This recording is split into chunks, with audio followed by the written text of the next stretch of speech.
Smoke, Witty, Smitty, news. You know what I'm saying? When living in the gritty city, sometimes life gets pretty shitty. That's when I roll that sticky icky and check the news from Witty, Smitty. It was the last day of our class together, but there's no way that I'm getting off the streetcar, cause this might be the last chance I get to sit with you and chat. Christian Smith, Witty Smitty News, special guest. Who are you? I'm Joe Cash, a singer, songwriter, and I also direct videos and do camera for King of the Dots. So you got a new album coming out titled We Didn't Even Last the Summer. Yes.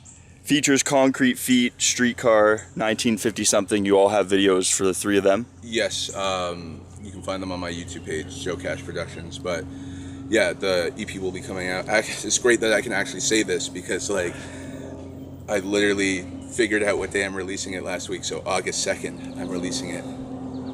You heard it here first. So how was it piecing the whole album together? I mean, you dropped Concrete Feet about a year ago, 8 months ago? Yeah, like the thing about me is I can't like sit down and write a song and like one day I'll just be playing piano or like playing guitar and I'll be like, oh, that works for something, and then I'll kind of write the song. So doing 8 songs for this actually took like I don't want to say a year, but probably close to a year, just to not only write them but record them. And like sometimes I'll write a song and I'll do a rewrite right before I record it, like 20 minutes before I record it at the studio. I'll rewrite like half of the second verse or something because I don't like how it was going, and then boom, something clicks.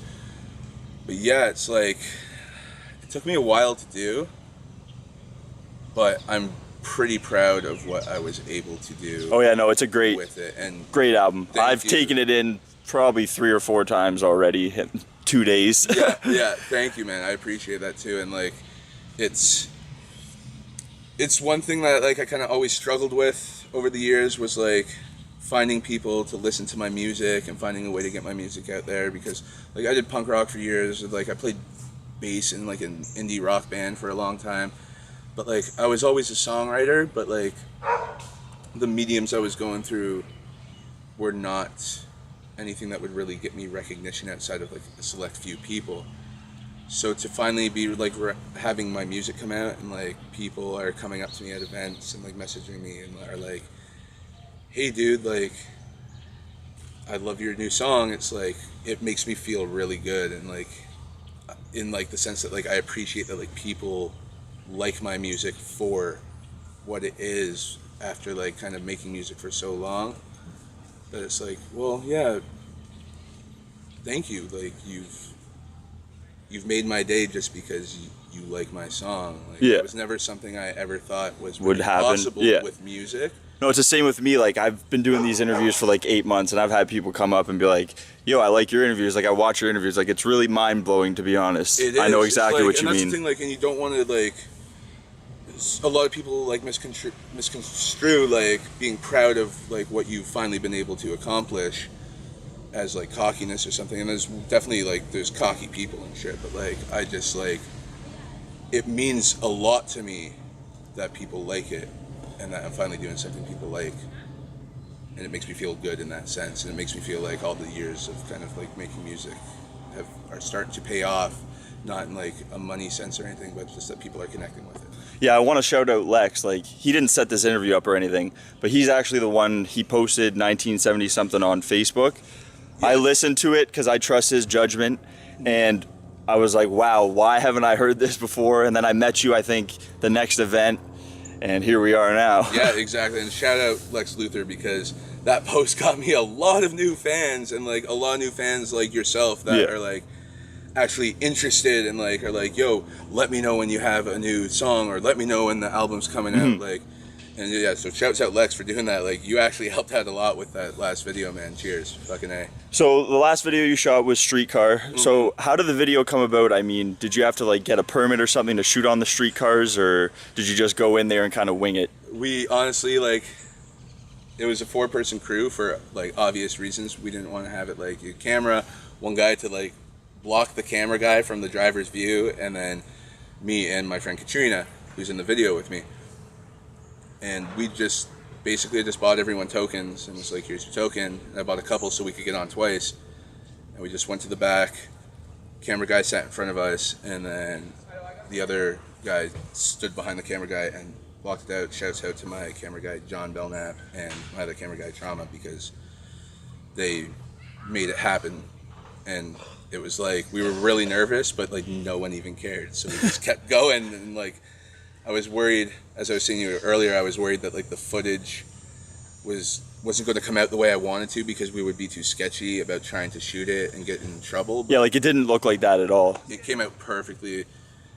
Like it was exactly what I kind of imagined. And yeah, like with that song too, I mean, the song was called Streetcar, so It made sense, there obviously. was no way I wasn't like shooting it on a streetcar Yeah. kind of thing, right? So it's like, it was kind of, I usually like just kind of come up with my videos on the spot or the day of or something. So to actually have a plan for the video and knowing that like, oh, it's not just me shooting at somebody's house or like walking down the street or something. So to have the plan of like being able to do something that you're going to get in trouble for and then have it turn out so well. Yeah. It's like, yes, it worked. Let's hope I don't get in trouble, but it worked. So I was really, really happy with the video. And they really, like, my camera team really brought it to life and did exactly what I needed them to do. So the first Streetcar ended up being Streetcar 420, it turned out. Is that something you did on purpose, or did that just happen organically? No, so it was like, we didn't even like take it in at all, because we were just so focused on Getting are we in gonna and be out. able to shoot on the streetcar, and we had to wait for the double long cars, and we had to start right at the end at Neville Park and the beaches, so that no one else was on the streetcar and it wasn't going to bait out our scene, right? We were editing it after, and my main camera guy for the video, Johnny, was just like, dude, streetcar 420 or whatever. It was actually 428, but like the pole was blocking the 8, so it just said 420, and we're like, yes, because I don't really put a lot of like weed references in my music and videos and stuff like that. I don't really know why. It's just not something I do. Yeah. So to have that little thing in there, and for like so many people to notice it, I was like, okay, they know. Like, they know. If you see me and you have a doobie, by all means, come up to me and be like, hey man. Like, without incriminating myself, but yes, by all means, by all means. So the song 1950 something, first off, incredible song, like I've mentioned to you before. Thank you. So you've said that it was inspired by Frankie Valli of the Four Seasons. Yes. So what can you tell people about that? Because that's like a 60s, 70s. I've always known their music, and like a lot of people watching right now are probably like, who's Frankie Valli in the Four Seasons? The play Jersey Boys, like the Broadway musical Jersey Boys, and like Frankie Valli is the guy in Grease that sings Beauty School Dropout, like the movie Grease, and like he wrote the theme song for Grease and everything. And but yeah, so he had this band, the Four Seasons. I always knew their music over the years from my parents and stuff, but I went to the play when I was like 18 and loved it, like, because it's great. Like, they're from like New Jersey, and like they were involved with like the mob and like all this shit, and so I always really liked it. And then the Clint Eastwood movie came out, and Clint Eastwood I love as a director, so I watched it because it was like, okay, I like his movies and I want to see like Jersey Boys again. So like I saw it and I was like, this is awesome. Watched it like 5 times that weekend, and then wrote that song because I was like, I want to do something like this. And I sat down on my computer, hit record on fucking GarageBand before I take it to the studio or whatever, and just started playing the it's literally the only thing like that I could possibly play on piano. Right. And yeah, it just kind of worked out. And then what kind of the icing on the cake was, my buddies were at the studio when I was recording it, just hanging out drinking while we were recording, and my buddy Julian jumped in the booth and did that little in the background during the verses, Yep. right? I can't sing high like that, but that, if you listen to any of the Four Seasons and Frankie Valli, like, he has a really high-pitched voice when he sings, so it kind of put like, it took it to exactly what I needed it to go to, with like completely unintentionally, and I was like, yes. But yeah, I watched that movie like 5 times and wrote that song. Watch that movie; it's pretty cool. Christopher Walken's in it too. So I want to talk about your beginning. You already mentioned you were in a couple bands. Yeah. How was it transitioning from bands to being your own solo? It was weird in the sense that like something about dumb slut is being talked about over there. That was really random. So yeah, sorry, what was it that totally? No, so The dumb you were sluts. in bands, Oh, like yeah, you said so- before. So how was the transition from being in a band to being a solo act? It was weird because I realized like for the first time in my life that like image matters as a solo act. So like wear sweatpants in my music videos. Like that was essentially it, right? Like, and when I was in bands and stuff, it was at the times like it was before I was doing film. Like I stopped playing in bands because it costs a lot of money to be in a band. You have to like rent out your rehearsal space monthly, your instruments. If something on your instrument breaks, like your amp, you have to have transportation for all your equipment to gigs, which means either getting a van cab or a friend with a van, or buying a van if you're like a really serious band like that. Studio time costs way more and takes a lot longer to record because of that, like, you know what I mean? So I was just like playing in bands because I like to play in bands, and I didn't really want to do just playing a band for the sake of playing a band. I wanted to make my music, which was something I always kind of did on the side. And after years of playing in like punk bands and like indie rock bands, I was like, man, fuck this, I'm gonna do this. So I was kind of like, okay, I'll do this. I'm sure people are gonna, like, at least a few people are gonna like it. But my biggest concern was like switching to almost like a new genre. Yeah, I want to speak about that. Your sound's pretty unique, I find. What genre do you even place yourself under? I don't know. Like, one guy said that I sounded like a grimy Coldplay, if that makes any sense. But like, No, the thing is, you kind of sound like something that seems similar to me, but I cannot pinpoint it at all. it's weird. Like, yeah, it's weird. Like, I've sat there with like Avi from King of the Dot, and I was actually sitting there with him and Shadi Hora, and we were like,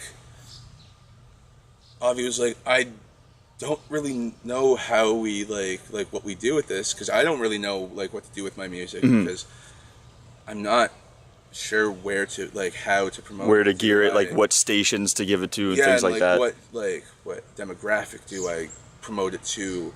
What like types of labels would I approach, or anything like that? So it's kind of nice that I'm getting the response I'm getting from posting it online. You know who'd be someone I think would make sense to give it to, even with your look and stuff like that? Someone like Yellow Wolf.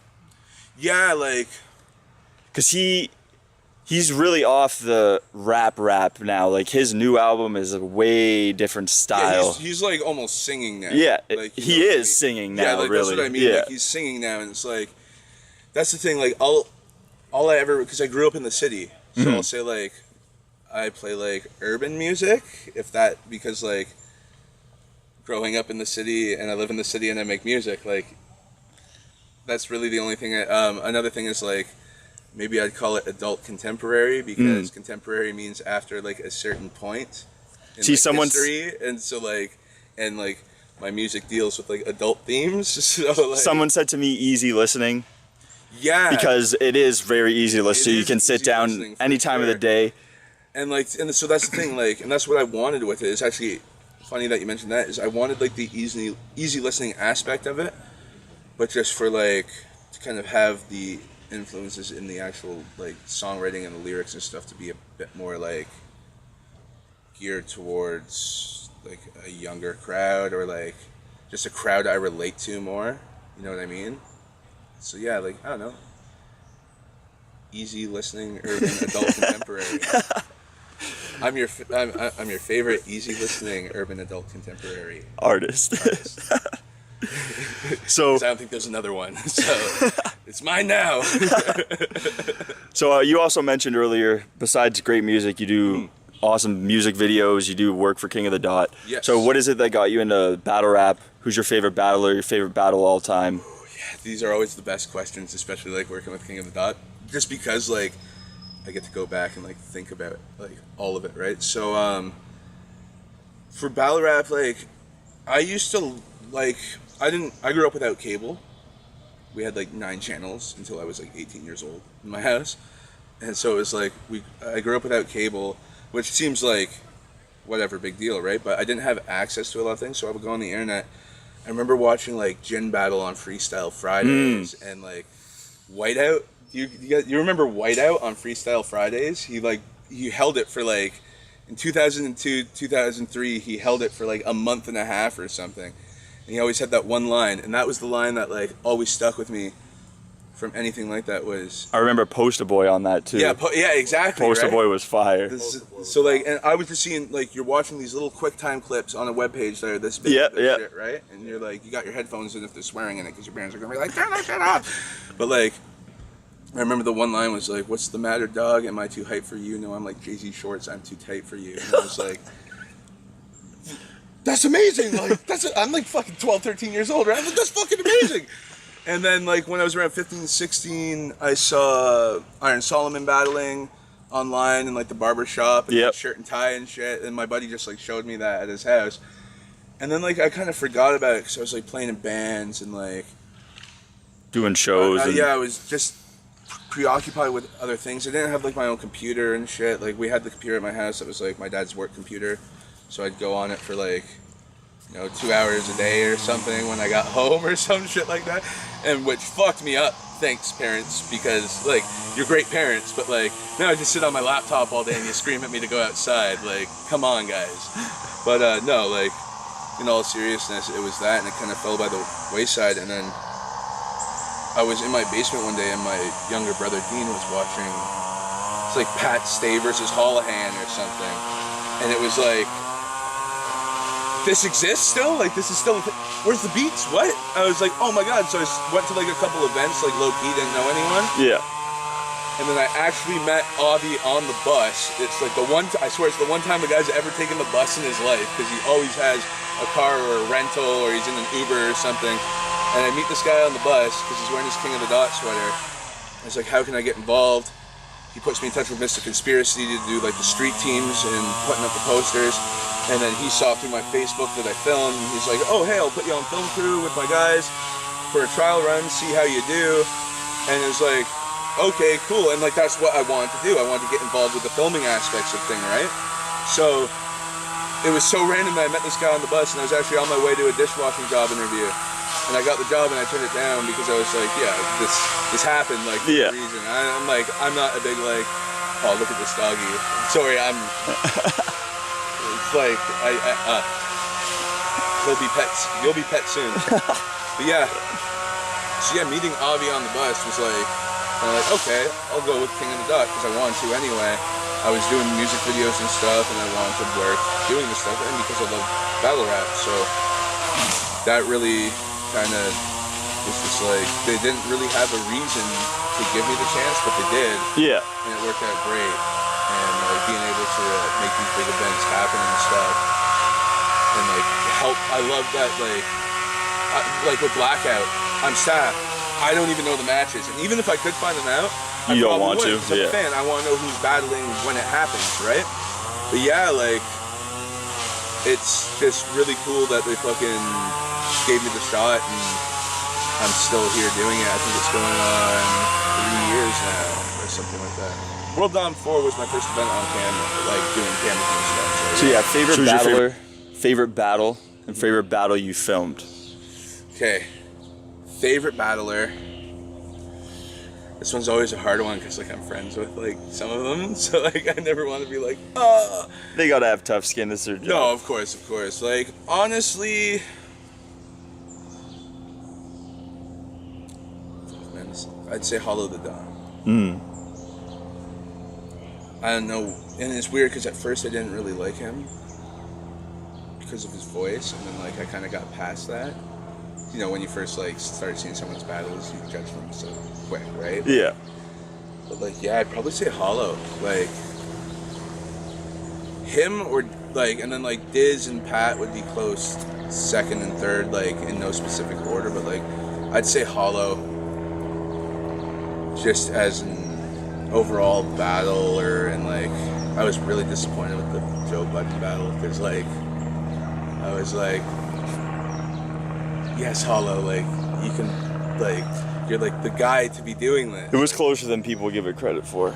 That's what I mean. Yeah. And I don't think it should have been. No disrespect to Joe Budden's, like, you know, abilities. Yeah, no, I know. But like, I feel like who Hollow is in battle rap, he could have represented us a lot better because of how much I like his other battles. But yeah, regardless of that though, I'd say he's my favorite battler. Favorite battle, I mean, like, Diz and DNA is my go-to, or like Soulcon QP is definitely up there. Arsenal Conceited. Favorite battle I saw live would definitely be like Daylight Mad Child, or like, I don't know, like, and for a lot of battle rap fans that aren't from Canada, they don't really see like the thing with Mad Child, and like I'm not super into his music or anything. I mean, like the Swollen Members hits they had on the radio, for sure, were, like, they were dope, right? Like, but like I'm not super into Mad Child or anything. Like I don't think he's terrible or anything by any means, but it was more so just kind of like Daylight being Daylight, battling Mad Child. Like when I saw that, I saw the list of all the battles happening on the first day, and that like was the one I was like, what? Like what? And there was the whole like, you know, Possible Drake battle and all that shit, which Organic was talking about on Swing stuff. That was my favorite battle I saw live, I think. I wish that would have happened. It would have been such history there if that just, almost, I know, it was like it was so close. a sea hair away. And people think like, people are always like, no, that wasn't gonna happen. That wasn't gonna happen. Like, No, because Bishop even botched it. He said right before the title match, he's like, "There's 2 battles left." And I remember looking at who I was with. I was like, "Did you hear what he just said?" They're like, "What?" I was like, 2 battles left. There's only the title match. So what's happening? Yeah. And there was so much rumbling in the crowd that whole weekend. Even day 1, there was rumblings of it. and like, because I can't remember specifically what was happening, but like, it was a lot closer to happening than people think. Oh yeah, no, Like, 100%. It wasn't just like it was basically like about to happen, and his management was like, "Nope, this isn't happening." Like, that's as simple as I could. Yeah, put it, right? no, yeah, 100%. Yeah, but yeah, favorite battle. I guess I'll say. I'm honestly gonna say Soulcon and QP, because like that was the battle that really, like, got me into battle rap as not just like a casual watcher, but like really got me like obsessed with this shit, right? Yeah, and the favorite battle I filmed, I would say HFK versus Tricky P, the rematch, not the first one, the rematch. One of the funniest battles of all time. It's so good, like, it's very hard to hold a camera still when you're filming an HFK battle. Like, it gets tricky sometimes because you're trying to keep it still and you're laughing your ass off. Like, oh yeah, but that was great. That was great. I was able to be a part of that because of how important it was to King Up the Dot as as a Toronto battle, and also too because like those are 2 of the battlers that I was really, really liked, that stood out to me when I first got into the modern era of battle rap. So being able to film that, and like not only just being there for that, but being able to film that was just like, yes, this is awesome, and like this is also fucking hilarious. So besides filming battles, you've also done some camera work for some legends, Redman, Onyx. Yes. So how are those experiences filming for them? Honestly, those are like the most humbling experiences because people have like,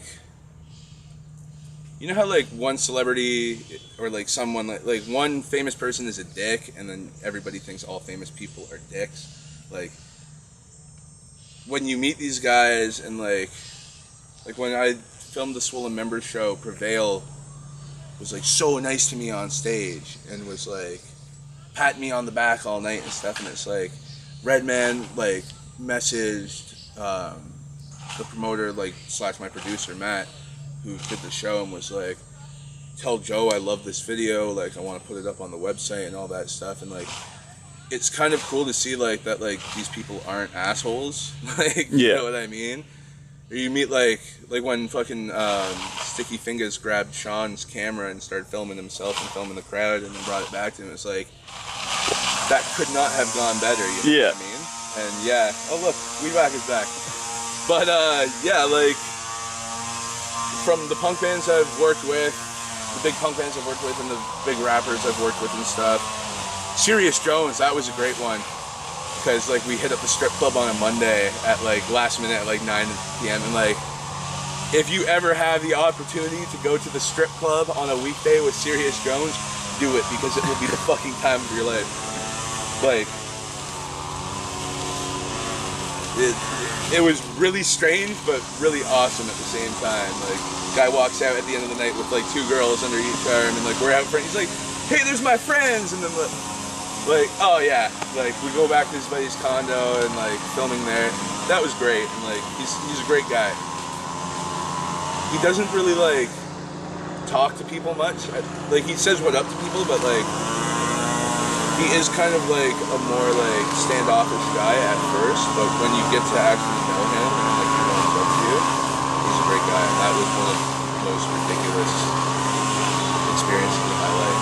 Going to the strip club with Serious Jones. Getting free drinks from everyone, like handing them to me. Yeah. Yeah, that was a good night.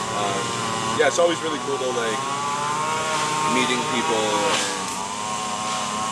they're like so receptive to you and like appreciate what you're doing. It's kind of like a person. Like I'm excited to be like having this opportunity, and if like I wouldn't care if they were an asshole to me. Like, I'm excited to have the opportunity to do it, and being able to meet somebody and have them not be an asshole is awesome. And it just kind of shows you that like people don't lose.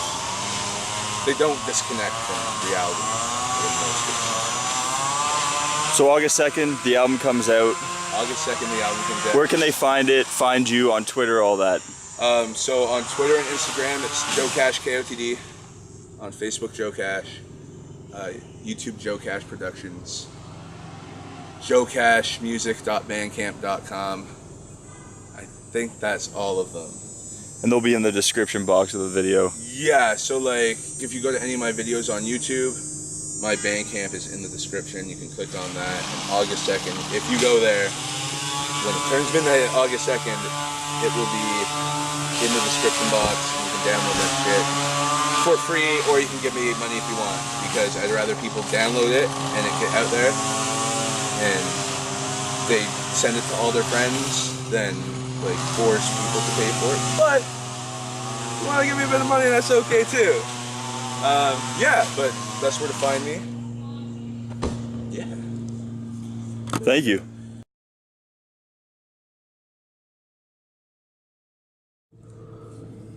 It's on you. All right.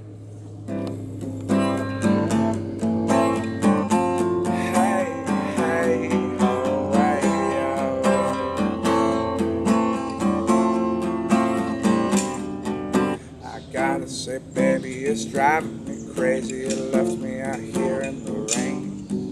The liquor store lady is looking quite wavy. The homeless man's begging for change. I threw him a book. I said, wish me some luck, 'cause my lady, she's wildin' at home. I said, boy, don't you know it's not home you should go? You're better off on your own. I told him I'm faded and patiently waited outside of the store.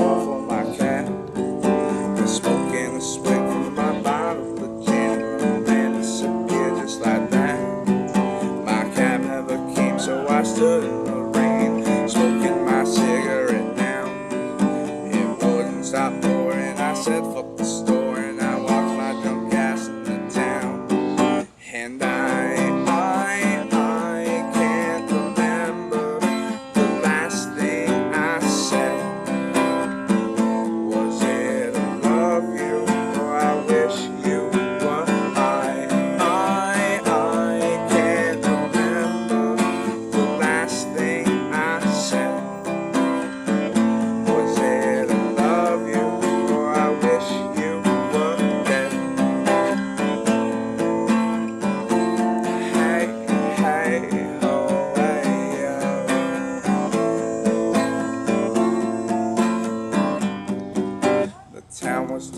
started, but it was still early. I felt like I shouldn't be here. My bottle was done, but the night was still young. I need me some whiskey or beer. The pub was still open. I walked through the door, and to my surprise, inside was packed. They said, come and join us and order your poison. Just kick up your feet and relax. Well, after some time, the sun started to shine, and I hailed a cab out of town. Driving down Main Street, I thought of my baby and wondered if she had come down. I knocked on the front door, but nobody answered, so I let myself in the side. Much to my horror, on the kitchen floor, oh my baby, she'd already died. And I can't remember the last thing I said. Was it I love you or I wish you were? I can't remember the last thing I said.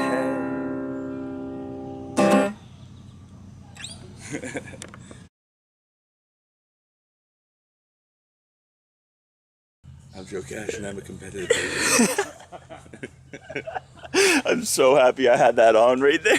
Nice.